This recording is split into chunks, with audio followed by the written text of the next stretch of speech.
सब गोलमाल है और ऐसा हम इसलिए कह रहे हैं क्योंकि हरियाणा के यमुनानगर से एक ऐसी खबर सामने आई। हरियाणा के यमुनानगर में नगर निगम के अंदर एक बड़े फर्जीवाड़े का खुलासा हुआ। लेकिन हैरान करने वाली बात यह कि इस मामले का खुलासा तब हुआ जब एक फर्जी ठेकेदार ने दूसरे फर्जी ठेकेदार की ही शिकायत कर दी, जिसके बाद ठेकेदार से लेकर अधिकारी सब पुलिस की रडार पर है।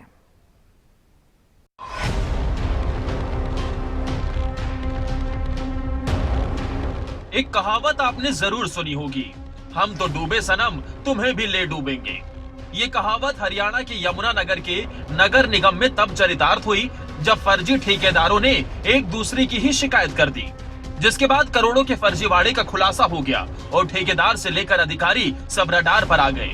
दरअसल यमुनानगर नगर निगम में 15-20 सालों से ठेकेदार पुनीत कंबोज और अनिल चुग टेंडर लेकर काम कर रहे थे।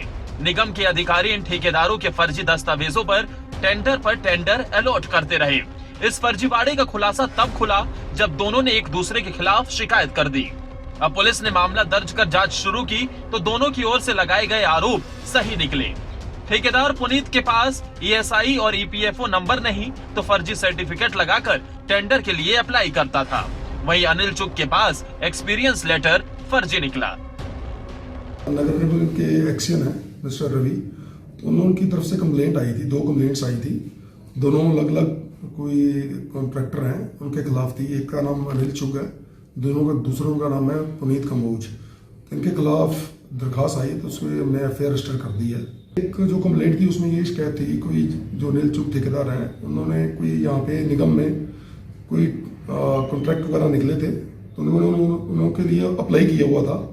अप्लाई जब उन्होंने किया तो जो कुछ उनके रिलेटेड डॉक्यूमेंट्स थे तो वो इन्होंने साथ में लगवाए थे।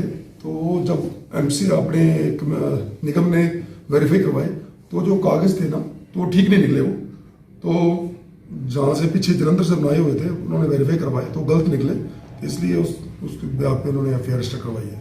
और दूसरे मामले में कैसे? और दूसरे मामले में जो पुनीत महोदय उन्होंने MC ऑफिस में कोई अपने ESI और PF के संबंधित कोई डिटेल दी थी, तो जो इन्होंने डिटेल मांगी थी वो डिटेल ठीक नहीं थी। देखो कि जांच में पता लगेगा आगे कौन कौन सा इसमें इन्वॉल्व है। उधर निगम के मेयर मदन चौहान का कहना है कि हाल ही में यह मामला अधिकारियों के संज्ञान में आया, उसके बाद जांच की गई। जांच में तथ्य सही पाए जाने पर पुलिस को मामला सौंप दिया गया है। वहीं उन्होंने अधिकारियों के शामिल होने की आशंका से इनकार भी नहीं किया है। तो मैं अपने जो निगम के हमारे अधिकारी हैं उनका आभार व्यक्त करना चाहता हूं, जिन्होंने बड़ी शिद्दत के साथ ये काम किया है। और उन्होंने जो फर्जी जो लोग कॉन्ट्रैक्टर कागज लगाते थे उसका जब उनके संज्ञान में आया और उन्होंने उस पर एक्शन लिया और हमारे निगम के अधिकारियों ने जो FIR लॉन्च कराने का काम किया, मैं उनको बधाई देता हूँ।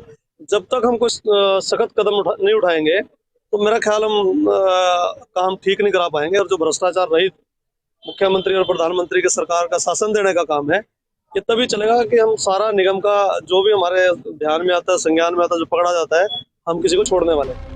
वहीं यमुनानगर नगर निगम के कार्यकारी अभियंता रवि ओबरॉय की ओर से केस दर्ज कराया गया है।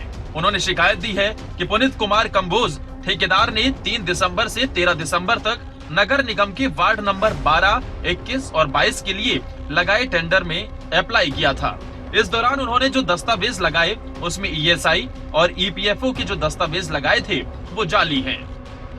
हमने दिसंबर महीने में टेंडर जो कॉल किए थे न्यूली अप्रूव्ड कॉलोनी के, तो उसके अंदर कुछ एजेंसियों ने अपने जो सर्टिफिकेट दिए थे वो सारी एजेंसीज वैसे तो ऐसा रूटीन लगाती हैं, पर इनके स्पेशली इनके आपस में कंप्लेंट भी आई कि हमारे पास में ये जो इन्होंने दिए हैं वे काफ़ी फेक हैं। ये वार्ड नंबर 12, 21 और 22 नगर निगम के वार्ड 3 वार्ड हैं ये। इनमें अलग अलग 2 करोड़ 22 लाख का एक था, 2 करोड़ 38 लाख का एक था और 2 करोड़ 40 लाख का एक था। यमुनानगर नगर निगम में पिछले कई सालों से जाली दस्तावेजों के आधार पर ठेकेदार करोड़ों के विकास कार्य कर चुके हैं और इसमें अधिकारियों की मिलीभगत भी देखने को मिल रही है। ऐसे में जीरो टॉलरेंस की नीति के साथ आगे बढ़ रही सरकार के दावों पर बट्टा लगाते ये अधिकारी कौन हैं और आखिर कब से ये खेल चल रहा है, ये बात जांच में सामने आ जाएगी। देखने वाली बात होगी कि इस पूरे मामले में क्या कार्रवाई होती है। रजनी सोनी, यमुनानगर, खबरें अभी तक।